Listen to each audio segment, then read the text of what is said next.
Alright YouTube, this is my deck profile on my pure Infernoid deck. I don't expect anyone to agree with my choices. I have not participated in a regional event, so I've only been playing at my locals, and I've been playing since July. I started playing Yu-Gi-Oh! When this game came out back in 2002. I was my store's first Upper Deck Season 1 champion. Um, I took a long break. I came back around when the Monarchs came out and were going crazy, and then I stopped playing for a while again, and started up again this summer, summer of 2015, where I tried Watts, which were too slow. So I discovered these guys. I would highly recommend that anyone who wants to learn how to play Infernoids view the Yu-Gi-Oh! +1 intensive guide. It's getting dated, but it's very good, very useful, and that guide made me decide on what I wanted to do. Although they're highly against using the void cards, so I'm going to run down my deck and the choices and why I actually like the void cards. And in no way am I saying that this is better than the other build, the Lightsworn build. It has its perks, and this deck has its perks. And this has, I think, a slightly better grind game. So let me run it through.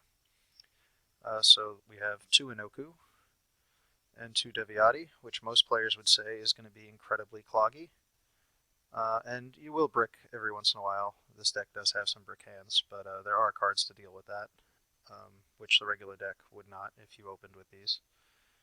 I'll explain why there are extra copies when I get to those. I run 2 Atondel, who's gotten worse over time because pendulum monsters don't go to the graveyard when you destroy them, so he is here mostly for his attack points. Sights Moss I only run 2, only because the deck is really packed. He should be run at 3.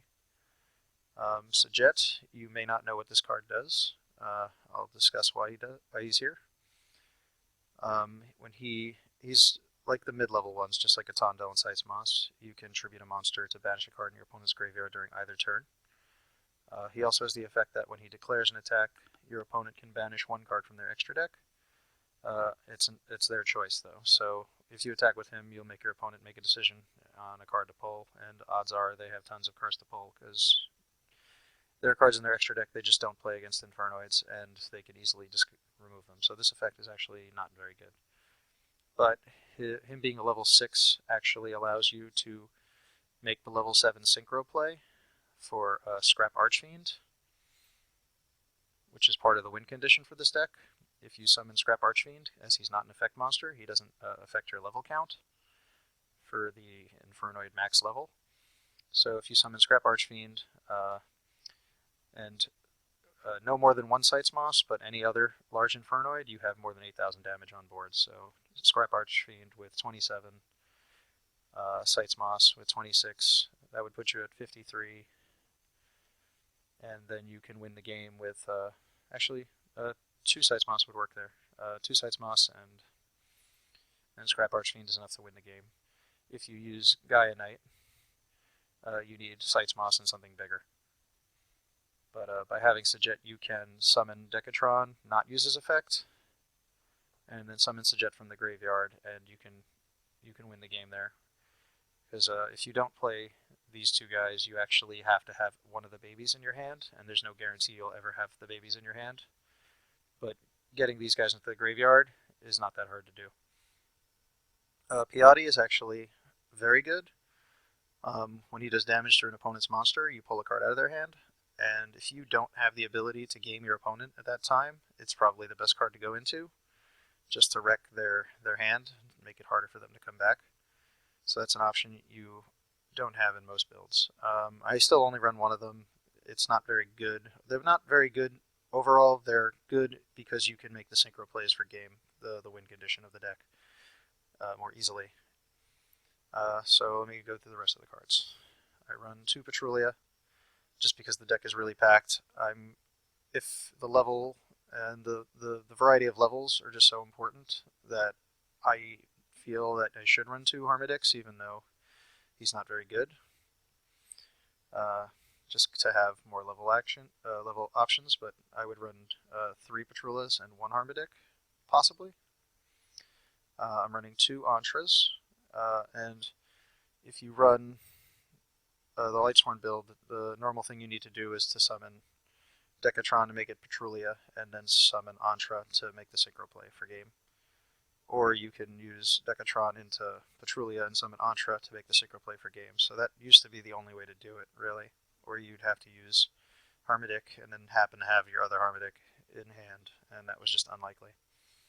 So running these actually gives you a lot of synchro play options. Additionally, I actually play the Fusion Monster, so extra names actually mean something to me. Most people who say they need extra names in an Infernoid deck who isn't running the Fusion Monster, it makes no sense at all. I'm running triple Decatron, the only normal summon in this deck. You could run other things, but they're not necessary. They're actually not useful in this deck because of the trap cards and the spell card actually have some downfalls with working with other monsters. I run 2 Pyrmaeus because if I summon Piatti, which I do on a pretty often basis, I'll make Decatron into Pyrmaeus, so I need to have Pyrmaeus here. Additionally, occasionally by summoning Decatron as Pyrmaeus or summoning Pyrmaeus, you'll force your opponent to make bad plays with their trap cards before they wanted to. Whereas if you summon Patrula, you have something to destroy, and they can't just like flip it face up and send it away, or making Pyrmaeus useless. But I find that screwing up your opponent is sometimes the best thing you can do. If your opponent's plays don't play out the way they want, odds are you're going to play the grind game, and this deck plays the grind game really well. 1 for 1, because every time you play Decatron, you actually make your reasoning mills better. So more ways to summon Decatron, the better. Additionally, this deck has very poor opening plays. The best thing you can do is to summon Decatron, either by a normal summon, 1 for 1, or Monster Gate, and then turn him into Deviati to prevent you from being OTK'd. That's your opening play. Don't get OTK'd. Raigeki is here to out Darklaw. If they summon Darklaw on turn 1, odds are you've lost the game. So it's an out. If you don't play it, you're lacking outs. So the only ways to kill Darklaw would be Raigeki, Harmadic, any of the big guys. Well, these big guys, you have a lot of them, but the odds of you having enough cards to actually summon them is really low. So Harmadic is probably the best out, followed by Entra, Raigeki, and Darkhole. And these also help you push for games. So you could get all your guys on the field, and your opponent just has too many blockers, so you wouldn't be able to kill them. So they're good to have, especially on game 1. Game 2, I side them out all the time. You run 1 Monster Gate, because Monster Gate is a great card for this deck. You mill everything until you hit Decatron, and Decatron does get summoned off Monster Gate 100% of the time. You run triple Reasoning, because you run through your entire deck until you get Decatron, but odds are your opponent will call level 1 and Decatron will not get summoned, but milling cards is more important than summoning Decatron in that particular case. A somewhat controversial card people say you should not play is Rekindling, but in a lot of cases Decatron is one of your only outs in your deck to certain cards. If you need to destroy a monster or bounce a monster or destroy a spell or trap card, you need Decatron. And since you can only run 3 Decatrons, drawing this card at any time and summoning it from the graveyard is just as good as top decking Decatron, so having this is a must. If you're running only Decatrons, there's no real downfall to having this. I suppose if you opened with it on turn 1, it wouldn't be the best situation, but having it is better than not having it. And it's not a card you need to win. It's a card you'd like. It's a good tech card. There's no reason not to play it.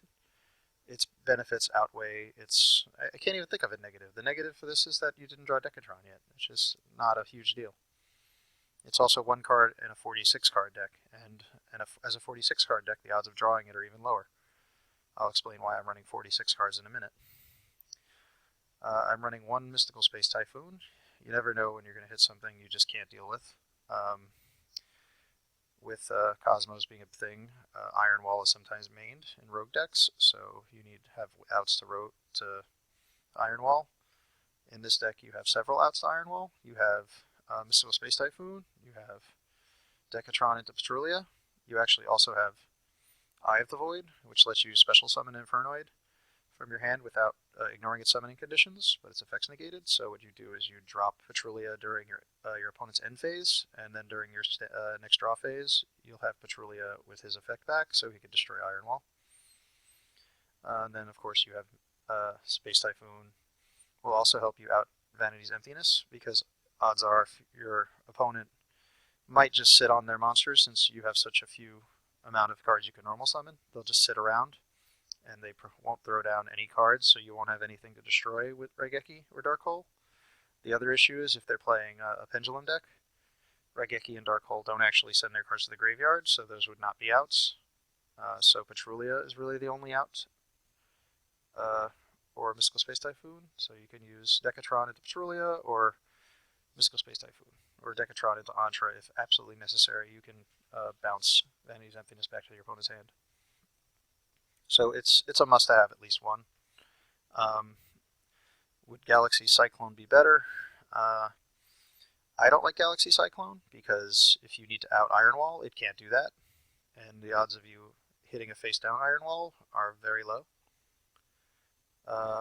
Galaxy Cyclone has some synergy with Void Imagination, which I'll talk about in a minute. I'm actually going to jump ahead and do the Void cards in the order I wanted to do them in. So I'm going to talk about Void Vanishment. Void Vanishment allows you to search for a Void card once per turn by discarding a card from your hand. And all of your monsters are equally as useful in your graveyard as they are in your hand. So this is one of the best search cards in Yu-Gi-Oh! Because you can use it over and over and over again. And discarding cards, it doesn't even matter. All your bigger monsters can be summoned back, so them being in the graveyard is not a negative. So you're really plussing off of every search. The drawback to that card is you can only summon Infernoids that turn, so you can't make the synchro play for game, and you can't summon tech cards. Like if you notice in my side deck, I actually run 2 Chaos Hunters for the Cosmo and the Mirror Match, and if I actually activate Vanishment in those games, I would actually have to play Reasoning first to try and summon Chaos Hunter before activating Vanishment. So Vanishment's great. Vanishment, if your opponent has an extra deck monster on the field and you don't, which odds are you won't because this deck doesn't require the extra deck to win, you search for Void Imagination, which allows you to fusion summon Tiara. So first, I'll go in this order. So Vanishment, you'll search for Imagination if they have an extra deck card, which is highly likely nowadays with Pendulum decks being big. A Pendulum monster summoned from the extra deck does count, so you can send this to the graveyard, which allows you to fusion summon from the deck. And to summon Tiara, you actually must use Anoku and Deviati, so that's why there are 2 of each in the deck, so you actually have them in there for the fusion summon. You could use them in your hand, so having them in your hand is a good thing. So if you play Vanishment to search for Imagination, it might actually be better to discard Tondel, Sights Moss, Sajet, or Piatti. That way you can keep them in your hand if you need to use them for fusing from your hand. It's really not a very good idea to have to summon Anoku or Deviati from the graveyard just to fusion summon them, because that's a real loss of cards. You have to waste 3 cards to summon either of them, and then to send them to the graveyard for Tiara, whose effect is really bad, is not good. But Imagination allows you to summon a whole bunch of Infernoids. If you had a Galaxy Cyclone in the graveyard, you could actually banish it and destroy Imagination, which would increase your attack points again. And but I mainly use it as an additional reasoning. It allows me to mill more Infernoids and progress the game. If you have 2 in hand, you can actually make Tiara's level 1 and summon a bunch of other Infernoids from the graveyard. So 2 of these at the same time is great. You actually can't fusion summon if you have an extra deck monster, so you can't summon 2 Tiaras from the deck, but you could technically fuse the second one from your hand, which would be a real waste of cards. But it's an option. Since we're on Imagination now, I'm just going to discuss what Tiara does. It has 4 effects. only one is really good, and the other ones are really bad. So the first effect, each player sends 3 cards from their extra deck to the graveyard. This is not as bad as it used to be, because Shaddolls are no longer a thing, and Necroz is not really a thing. So you don't have to worry about them sending Herald of Arclight or any Shaddol, El Shaddol monster, because that would actually plus them. You do have to worry about your opponent having Cyframe Omega, and so Cyframe Omega is one of those cards you don't want them to send. That's about it. That effect is okay. You usually use it to send your own Cyframe Omega, and you send the other tiaras in your deck, in your extra deck, so that you have more cards to banish. I won't say more names. I'm going to say more Infernoids. It doesn't matter what their names are for that. You only need names for the sake of activating these effects. 5 or more. Both players send the top 3 cards of their deck to the graveyard. I really don't like milling indiscriminately, so I will often pass on using this effect at all, both of these effects. You either use all of them or none of them. And I don't think sending the extra deck cards is necessary, and I don't think sending the 3 top cards are necessary either. If I'm in a position where I'm dying and I need the extra cards, I'll do it, but I would prefer not to take the risk of letting my opponent plus off of it. 8 or more, you can actually have both players return 3 banished cards to the graveyard. You'll often be banishing your opponent's cards, so they'll actually have things to send back. That's not really good. The only way to use that effect is to have 2 Infernoids in your hand already that are different from the ones you're going to send to the graveyard from your deck. So this usually happens if you're holding a Noku and Deviati in your hand already. You can fusion summon using them and just send 6 other Infernoids to the graveyard. The 10 or more effect, where it says both players discard their hands, and since your cards are just as good in your graveyard as they are in your hand, it doesn't really affect you. I've only used this effect once against a Cyframe deck, and it's because this deck wrecks Cyframes. Cyframes cannot beat this deck because of the trap cards, and I'll explain that in a second. Excuse me. Alright, so Void Vanishment will also search Void Seer, which everyone should know what this does. It's amazing. It allows you to push for game, and pushing for game is good. Additionally, if this is in your graveyard, and you have an Infernoid in the field, and you summon a Noku, you can actually banish it, so you can keep your monster, and push for game with 2 guys instead of 1. The other benefit of Void Seer is that its effect to prevent the destruction of a monster by banishing it from the graveyard actually does not activate at all. So it can't be negated by anything. It can't be stopped, except for... I don't even think a Mist Dweller can stop it, but it's an unstoppable effect. I actually was playing against a Magi Spectre the other day, and what did he do? He played Solemn Warning on Deviati, and this was in the graveyard. And because Solemn Warning says destroy the card, I was actually able to banish Void Seer, and he wasn't destroyed. Its summon was negated, but it wasn't destroyed, so it was still on the field. It hadn't used its effect. It was a really goofy situation, and there was a lot of arguing. But this card, it prevents destruction, so it's not really a problem. Next, we play Burial from a Different Dimension because you banish a lot, and bringing things back is good. It's also a good tech against Cosmos. If they're going for something from their banish zone, you could actually put it back in the graveyard, which is worse for them. The reason the Cosmo matchup is so bad is because you can kill all their monsters, but they just replace them, and if you banish any of their monsters, they just bring them back, so it's just such a bad matchup. Fortunately, the Pendulum decks are wrecking the Cosmos, so they're not showing up so heavily at tournaments. Next is Expansion. Now, I only play 1, and it's not that great, but what it does is it prevents your opponent from targeting the low-level Inferno monsters. They can actually only target the highest level one. So if you have Tiara on the field and any other ones, Tiara is the only targetable monster with card effects or by attack.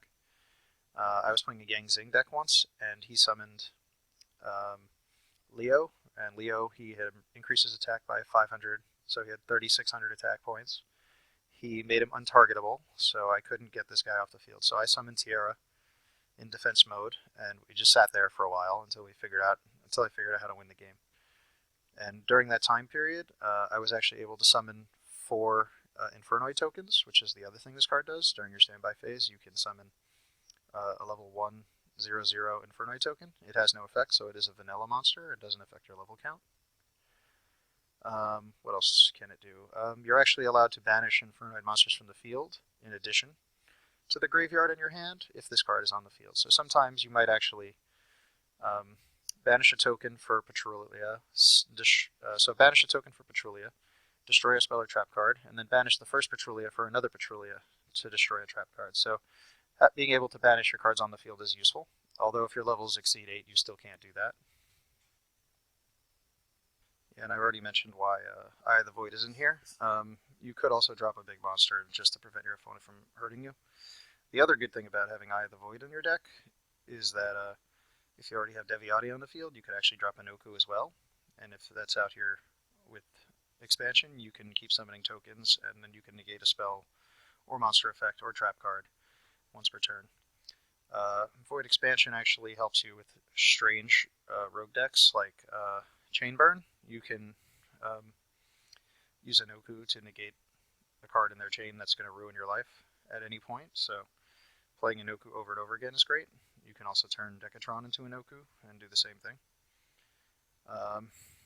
Other techs, what do we got here? We have a Breakthrough Skill.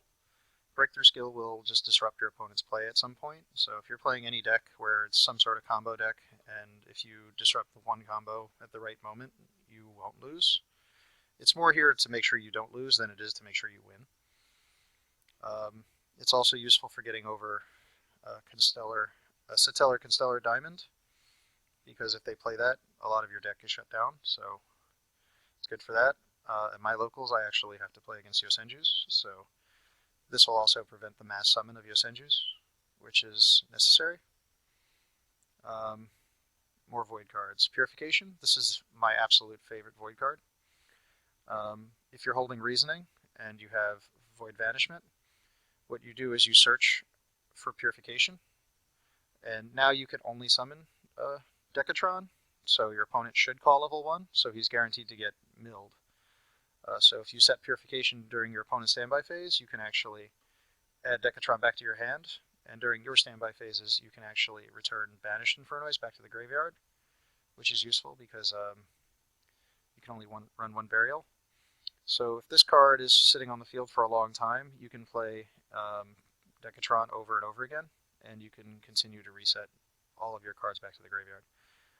The other thing that I do a lot is with Decatron on my field, I will tribute him during the during my opponent's draw phase or standby phase, for the purpose of banishing a card in their graveyard, just so I could use Purification to take the Decatron back to my hand.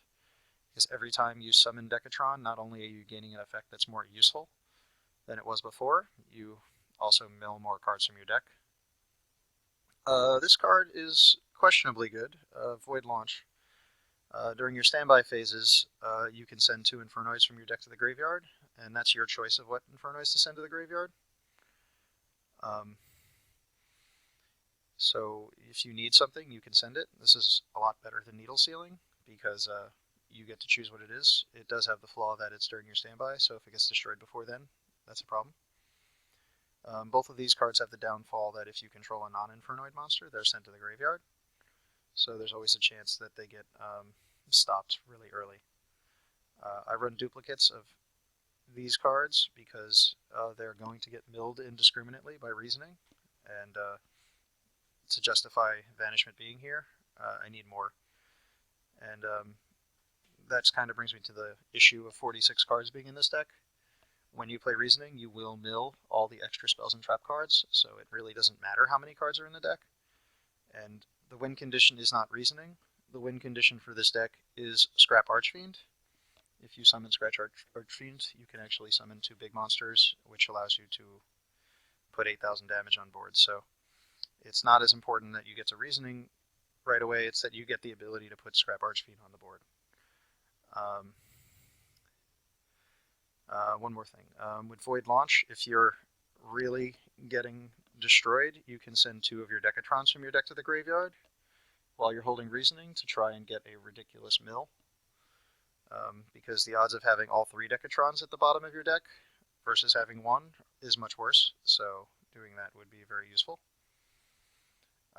Additionally, it sets up plays with Rekindling, so if you send 2 Decatrons to the graveyard, you can play Rekindling. Now to get into the extra deck. Alright, so Tierra is the first card in the extra deck. I run 3 of it, just because the effect of sending additional extra deck monsters to the graveyard, it's a decent card to send, but I might actually drop it to 2, because I actually don't use this effect very often at all. I actually am always nervous of my opponent sending something productive to the graveyard of their own. I thought about getting another Cyframe Omega for the sake of making this effect better, but until I get one, I might make this a 2 of. The other benefit of Tierra is when you send monsters with imagination, you don't have to send different name monsters. You can actually send all 3 Decatrons to the graveyard, and it'll allow you to play Rekindling and do a lot of stuff with that. One more thing about Tierra. Tierra is actually a horrible card.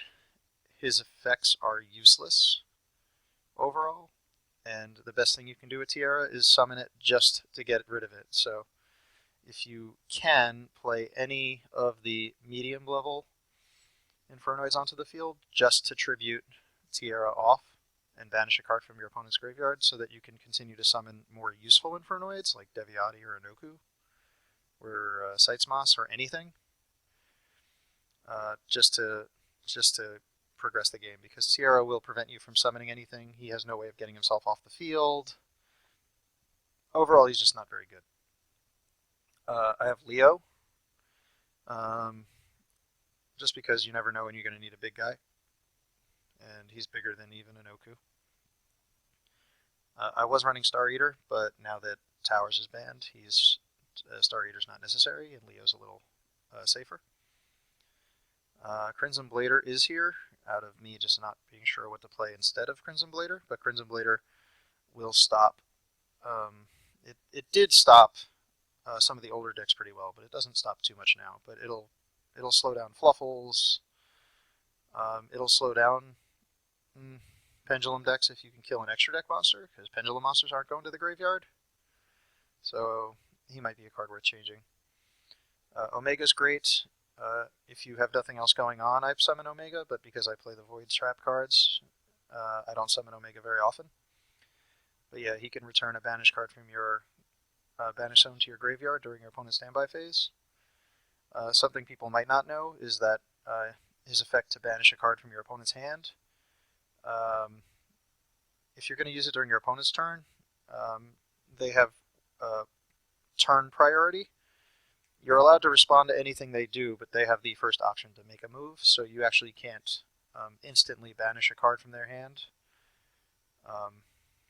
when it becomes their turn. So his banish effect is more useful when they have more than one card in hand, because whatever they do first, you can then use his banish effect to screw up their hand. It's almost as good as playing a breakthrough skill at the right time. Additionally, by having him banished, you can summon 2 Infernoids from your graveyard, because his level does affect them, and then he'll come back next turn, and then you'll have 3, which also helps you meet the 8,000 damage win condition. Scrap Archfiend's a non-effect monster, so his level doesn't count against you, so he's the better of the 2 non-effect monsters I run. I have Clearwing Synchro Dragon. All of your monsters that do anything are above level 7, or above level 5, so he could protect them. Additionally, once they've already attacked, if you use their effect, you can negate them and increase his attack points. I've actually never done this before, but it's an option. I have Black Rose Dragon, which I haven't used much, but there's always going to be a chance your opponent plays out too many cards on the field, and if you destroy them all, it's really good. So it's like what you used to do at Exiton Night. If your opponent just put too many cards down, you just punish them for that, so you can do that with Black Rose. Gaia Knight accomplishes the same thing as Scrap Archfiend. It just will require that you summon one other Infernoid that's bigger than Seitzmas. Something I haven't started playing yet, but I'm going to, is Alcei, the Sylvan High Protector. So it will allow you to do one of 2 things. You can detach one material, and you can draw 1 card, and if it's a card, and you name a card, and if it's the card you name, you get added to your hand. So you just say Reasoning or Decatron or whatever you need. And if it's not that, you get to destroy. You get to take a card on their field and return it to either the top or bottom of their deck. So it's a heads I win, tails you lose type thing, but odds of you missing are much higher. So odds are you're going to send a card on their field back. Then I have number 23, Lancelot. Lancelot, if he deals damage, can destroy a card on the field. Also, he can negate a spell or trap effect, or a monster effect. He can negate anything. And the Atondel, in combination with Decatron into Seismos, allows you to summon these two level 8 rank 8s. Also, I have Red Eyes Flare Metal Dragon. And this card is good for when your opponent's life points are really low, and you just want to kind of force them to make a whole bunch of bad plays to get him off the field. It'll cost them too much life points, so it's good to have him. Additionally, I have Mecha Phantom Beast Dracosac, which is good if you can't really take any life point damage, so you could put Dracosac on the field in defense and play some tokens out and force your opponent to try to get through, which could cost them a lot of resources while you build up a real plan. Big Eye will help you sometimes. This deck isn't very XC based because of all the different levels, but sometimes you'll have a monster that's just too annoying to deal with, and the best way to deal with it is to just move it to your side of the field. Now to talk about the side deck. I'm playing 2 Chaos Hunters for the mirror match, and when I put these in, I actually usually pull 2 Decatrons.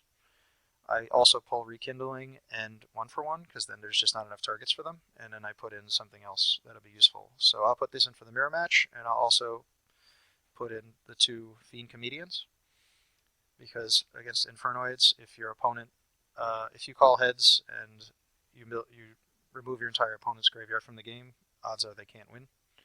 If you mill cards based on their graveyard, odds are you'll win. So it's heads I win, tails you lose. So that's why that's in here. It also stops a lot of the stranger rogue decks that are around now. You know, rogue decks like Burning Abyss and Necros and Shaddolls and other weird things that use the graveyard. I have a Bottomless for Pendulum decks, Needle Ceilings for Pendulum decks, and Yosenjus. Or Atlantean Mermails, anything that's going to spam the board. Despots. Torrential Tribute is sometimes better than playing Dark Hole or Raigeki. You have to determine if your opponent has a deck that's better to disrupt during their turn or to push for game during your turn. But I pull Dark Hole and Raigeki for these things a lot. Next I have Triple Trapstun, and I decided I was playing Fairy Wind, but I decided that I actually like my spells and trap cards, and destroying them is a bad idea. So I could actually use Trapstun to disrupt their Iron Wall for the turn, or their Vanity's Emptiness for the turn, and summon Deviati and just destroy all their spells and traps. And because of Trapstun, they actually won't be able to protect them in any way.